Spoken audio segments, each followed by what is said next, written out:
सोने का नथुनी कहाँ से लाइल बाड़ू हो? अब कहाँ से बताई, मार्केटिया में से हो। हमके सब पता बा। अरे का पता है भौजी? हमार बात सुना। सुनावा का कहता रू, बतावा। सोने के नथुनिया कहाँ पहलू ये नाना दो। सोने के नथुनिया कहाँ पहलू ये नाना दो। सोने के नथुनिया कहाँ पहलू ये नाना दो। पावने बेटा हना के फसैलू ये नाना दो। पावने बेटा हना के फसैलू ये नाना दो। पावने बेटा हना के फसैलू ये नाना दो।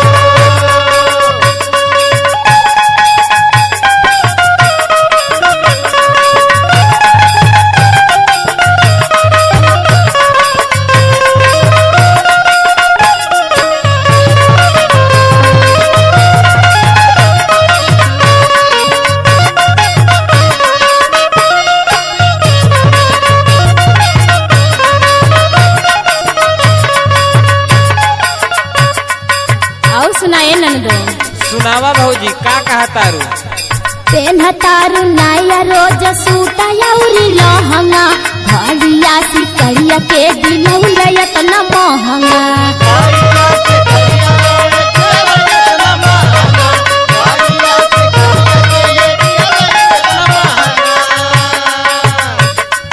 पेन्हतारू नाया रोज सूटा यौरी लहंगा। घड़िया सिकड़िया के दिलौला इतना महंगा।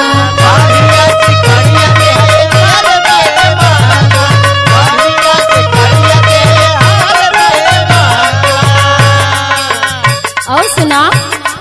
अरे का है बताइबू। मुस्की मारी के कलाला चवलुए नहना दो।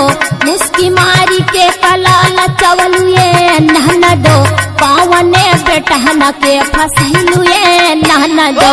पावने बेटा हना के फसलुए नाना दो। पावने बेटा हना के फसलुए नाना दो।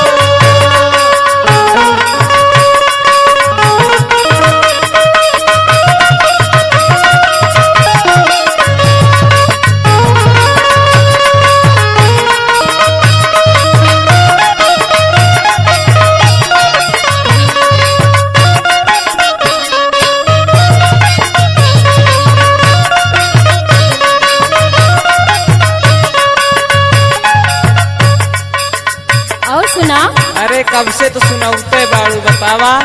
पूस के बबोला इतना में हर बान हो। पाव तू कैल जे पावलू समान हो।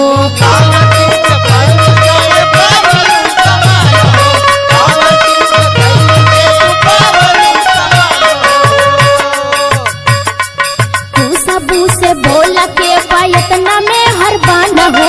पाव तू कैलू जे पावलू समान हो।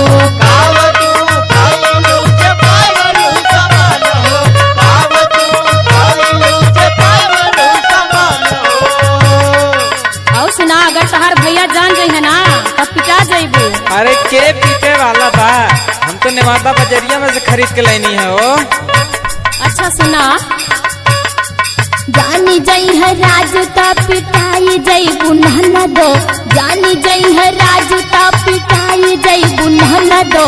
पावने बेटा हना के फसलुए नहना दो। पावने बेटा